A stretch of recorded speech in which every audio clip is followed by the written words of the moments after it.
हम पति पत्नी के अलावा बहुत अच्छे दोस्त भी हैं। मैं अपने बच्चों के साथ बिल्कुल दोस्त की तरह पेश आता हूँ या आती हूँ। आपने ध्यान दिया होगा, हम अक्सर ऐसे वाक्यों का प्रयोग तभी करते हैं जब हम अपने रिश्ते की खूबसूरती या मजबूती बताना चाहते हैं। पर ऐसा क्या है इस रिश्ते में खास, जो हम अपने हर रिश्ते में इस दोस्ती के रिश्ते का तड़का लगाना चाहते हैं? मैं Anshu Pandey, counselling psychologist, founder of Antarman, जिसका एक ही मकसद है, balance the colours of your life. मैंने अपने लास्ट वीडियो में अपने रिश्ते को मजबूत बनाने के लिए सेक्ट का फॉर्मूला दिया था। सेक्ट यानी SECT। S for space, E for express your self यानी अपने आप को अभिव्यक्त करना, C यानी कम्युनिकेशन यानी संवाद, और T यानी ट्रस्ट। ट्रस्ट और विश्वास किसी भी रिश्ते का फाउंडेशन होता है, उसका आधार होता है, इसलिए इसका होना बहुत ज़रूरी है। कम्युनिकेशन किसी दो रिश्तों के बीच एक पुल की तरह काम करता है। वहीं पर एक्सप्रेशन जो है, जब आप अपने आप को एक्सप्रेस करते हैं, अपनी फीलिंग्स को एक्सप्रेस करते हैं, खास करके जैसे मैंने पहले वीडियो में भी कहा था, अपनी सॉफ्ट फीलिंग को एक्सप्रेस करते हैं, तो ये आपके रिश्ते को एक नई चमक देता है। और स्पेस वो जगह है जहाँ पे जो आपके लिए ब्रीदिंग स्पेस की तरह ही रिश्ते में काम करता है। मतलब आपको अपने वजूद के होने का, अपने सांस लेने का एहसास होता है कि मैं हूँ और मेरा भी अपना वजूद है और मैं अपने आप को अभिव्यक्त कर सकता हूँ, यानी किसी का कोई कंट्रोल नहीं है। अपनों का साथ तो महसूस होता है, पर साथ के साथ अपने होने का भी एहसास होता है, अपनी स्वतंत्रता का भी एहसास होता है। तो ये 4 चीज़ें हमारे रिश्ते को बहुत मजबूती प्रदान करता है। और अगर हम दोस्ती की बात करें, अब दोस्ती में ये चारों चीज़ें भर भर के मिलती है, या यूं कहें कि दोस्ती बनती ही इन चारों चीज़ों से है। एक एग्जाम्पल के थ्रू उसे समझने की कोशिश करते हैं। फ़र्ज़ कीजिए कि आपका दोस्त आपसे मिलने आया है, वो बहुत परेशान है, वो बताता है कि वो आर्थिक तंगी से गुजर रहा है। वो आपको बताता है कि वो कैसे और किन हालातों में यहाँ तक पहुँचा। आप उसकी बात ध्यान से सुनते हैं और कहने से पहले उसके हाथ पर अपना हाथ रखते हैं, या फिर उसके कंधे पर अपना हाथ रखते हैं और कहते हैं, कोई बात नहीं, परेशान मत हो, मैं हूँ ना, मुझसे जो हो सकेगा मैं करूँगा। और फिर वो भी अपना हाथ आपके हाथ पर रख करके आपके साथ को, अपने साथ का एहसास देता है, और साथ में ये भी कहता है कि तू नहीं होता तो मेरा क्या होता, या फिर ये कि ये बात मैं किसी और से कह भी तो नहीं सकता। फिर थोड़ा रुक कर आप उसे ये भी सलाह देते हैं कि वो इस परेशानी से कैसे निकल सकता है और वो क्या क्या कर सकता है। फिर वो कहता है कि हाँ, कुछ ना कुछ तो करना पड़ेगा। और इस तरह से एक बार आप और आपका दोस्त दोनों फिर इस रिश्ते को जी लेते हैं। वैसे तो ये बहुत छोटी सी बात है, सिंपल सी बात है, मगर इसमें हम उन 4 तत्वों को समझने की कोशिश करते हैं। कम्युनिकेशन, जब वो कह रहा था तो आप ध्यान से सुन रहे थे, और जो उसने कहा आपने उसका जवाब दिया।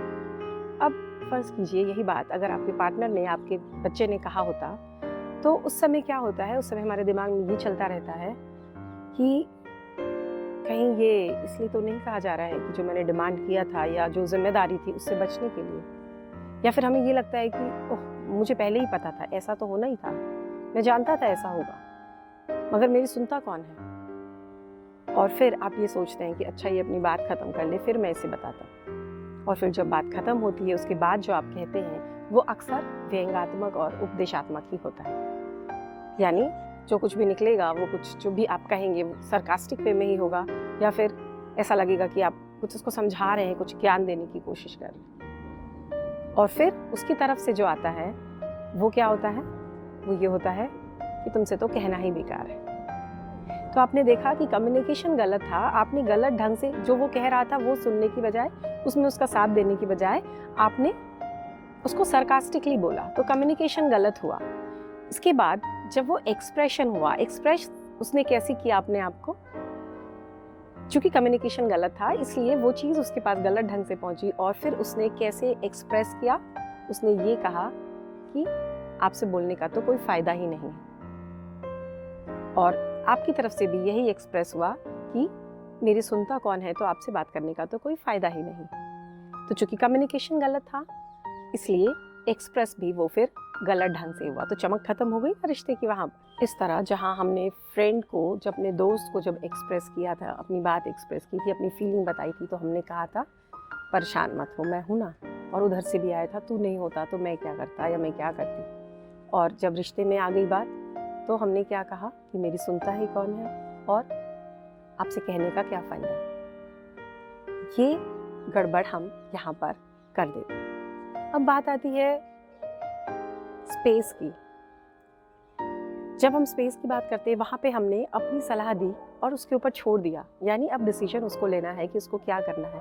मगर जब हम अपने पार्टनर और बच्चे की बात करें तो वहाँ पर हम अनजाने ही, चूँकि हमारा इंटेंशन गलत नहीं होता, हम उसकी भलाई चाहते हैं, अनजाने ही अपनी डिसीजंस को उन पर थोपने की कोशिश करते हैं। तो वो कहीं ना कहीं उस स्पेस की कमी, वो घुटन सी महसूस होती है जो हम दोस्ती में नहीं करते हैं। और चौथी और सबसे इम्पोर्टेंट चीज़, ट्रस्ट। जब दोस्त कह रहा होता है तो हमारे दिमाग में एक बार भी नहीं आता कि वो गलत तो नहीं कह रहा, क्योंकि वो दोस्त है। और जब वही अगर हमारा पार्टनर बोल रहा होता है या हमारा बच्चा बोल रहा होता है तो हमारे दिमाग में कुछ ना कुछ चलता है कि कहीं इसके पीछे कुछ और वजह तो नहीं है।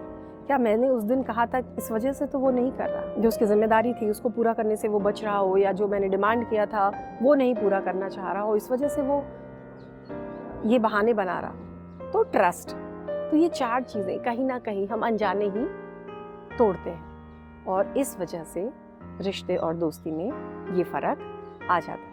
अब आप समझ चुके होंगे कि दोस्ती के रिश्ते का जो बघार होता है, उसकी छौंक होती है या उसका तड़का होता है, वो हर रिश्ते में क्यों ज़रूरी होता है और किस तरह वो उस रिश्ते का जायका बढ़ा करके उसको निभाने के लेवल से जीने के लेवल तक पहुंचा देता है, जहां हम रिश्ते को जीना शुरू कर देते हैं। इसलिए हर रिश्ते में ज़रूर दोस्ती का तड़का लगाएं। और हाँ, यदि इसको करने में कोई भी परेशानी हो, दिक्कत आए, या कहीं पर आपको किसी रिश्ते में ये लगे कि आप दोस्ती को वहाँ नहीं निभा पा रहे हैं, तो एक बार इमेजिन करिए कि जो बात आपके पार्टनर ने या आपके बच्चे ने आपसे कही, जो कन्वर्सेशन आप दोनों के बीच में हुआ, वही अगर दोस्त ने आपसे कही होती, यही कन्वर्सेशन आपके और आपके दोस्त के बीच में होता, तो आपका जवाब क्या होता, तो आप किस तरह से रिएक्ट करते, तो आपका रिएक्शन क्या होता।